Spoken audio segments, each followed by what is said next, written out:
열정을 불사르는 4팀 A4입니다. 저는 A4의 발표를 맡게 된 팀장 이정희라고 합니다. 발표는 프로젝트 개요와 목적, 데이터 수집, 데이터 분석, 그리고 결과 및 느낀 점 순으로 진행하겠습니다. 저희는 캐글에 올라와 있는 음식 배달 데이터와 SNS 데이터를 활용해서 분석을 진행했습니다. 두 데이터를 활용해서 간략하게 가상의 외식 사업 창업 시나리오를 세워봤는데요. 음식 배달 데이터를 통해서는 뉴욕시에서 어떤 업종으로 창업을 하는 게 좋을지, 운영은 어떤 식으로 하면 좋을지에 대한 판단 근거를 세워봤고, SNS 데이터를 통해서는 마케팅 전략을 어떻게 수립해야 할지에 대한 판단을 세웠습니다.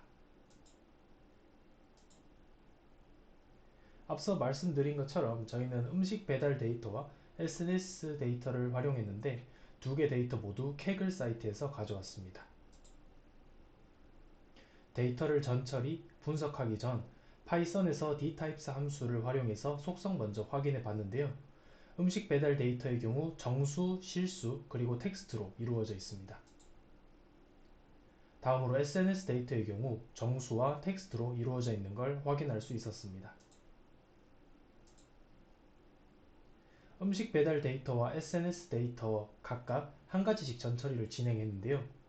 음식 배달 데이터에서는 레이팅 컬럼에 평점이 없는 not given 값들을 파이썬으로 제거해 주었고, SNS 데이터의 경우 엑셀에서 특수 문자, 그리고 단위 등을 제거해 주었습니다. 참고로 엑셀에서 전처리를 할 때는 substitute 함수와 필터 기능을 사용했습니다. 본격적인 데이터 분석에 들어가기에 앞서 전체적으로 데이터를 한번 살펴봤습니다. 업종별로 주문 건수는 어떻게 되는지, 그리고 평균 음식 가격은 어떻게 되는지, 그리고 업종과 평점별로 평균 음식 준비 시간, 배달 시간 등을 확인했습니다.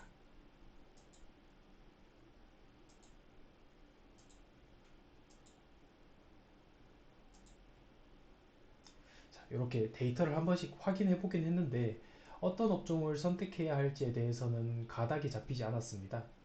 그래서 저희는 배달 주문에서 가장 중요하다고 생각하는 레이팅, 그러니까 평점을 가지고서 1차 필터링을 해보자라는 방향으로 의견을 모았습니다. 색이 진할수록 높은 평점을 의미하는데요. 시각화 자료를 보시면 인디안과 타이, 그리고 스페니쉬 업종의 5점 비중이 가장 높았습니다. 그래서 1차적으로는 인도 음식, 태국 음식, 그리고 스페인 음식을 후보군으로 올렸습니다. 다음으로는 업종별 주문 건수와 점포 수를 기준으로 필터링을 했는데요. 3개 업종 중 그 개수가 가장 높았던 인도식을 최종적으로 선택했습니다. 물론 단순히 주문 건수와 점포 수만으로 업종 적합성을 판단하기에는 무리가 있습니다. 하지만 활용할 수 있는 데이터가 한정되다 보니 고객들의 관심도와 주문 건수 및 점포 수가 양의 상관관계가 있다는 가정하에 분석을 진행했습니다.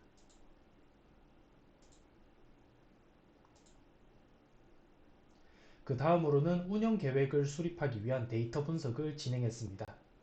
먼저 업종별 평균 음식 준비 시간을 살펴보았는데요. 인디안의 경우 평균 27.1분으로 타 업종과 비교했을 때는 중간 정도의 수준이었지만 조금이라도 더 빨리 음식을 배달하기 위해서 음식 준비 시간을 최소화할 수 있는 프로세스를 수립할 예정입니다. 업종별 평균 배달 시간도 살펴봤습니다. 인디안의 평균 배달 시간은 24분으로 이 역시도 중간 정도의 수준입니다. 그래서 저희 역시도 24분 내외로 배달이 가능한 배달 플랫폼을 활용하여 늦어도 25분을 넘기지 않도록 배달 시간을 준수할 예정입니다. 다음으로 살펴본 데이터는 업종별 평균 주문 금액인데요. 인디안의 평균 주문 금액은 대략 17달러였습니다. 그래서 저희는 시그니처 메뉴의 경우 퀄리티와 양을 높이는 대신 20달러 정도로 책정하고, 메인 메뉴는 평균 주문 금액인 17달러 수준에서, 그리고 미끼 메뉴의 경우 15달러 수준에서 가격을 책정할 예정입니다. 마지막으로 주중 주말 중에서 어느 때에 우리가 비중을 둘 것이냐 하는 것도 한번 고민해 봤습니다. 뉴욕주의 경우 인디안뿐만 아니라 전체 업종이 주중보다 주말 배달 비중이 대략 2.5배가량 높았기 때문에 저희도 주말에 더 많은 인력을 배치하고 또 주말 특선 메뉴를 준비하며 주말 전용 쿠폰 등을 활용한 프로모션을 진행할 예정입니다. 시각화 자료를 보시면 색이 밝아질수록 건수가 많다는 의미인데 딱 봐도 주중보다 주말의 비중이 높은 것을 알 수 있습니다.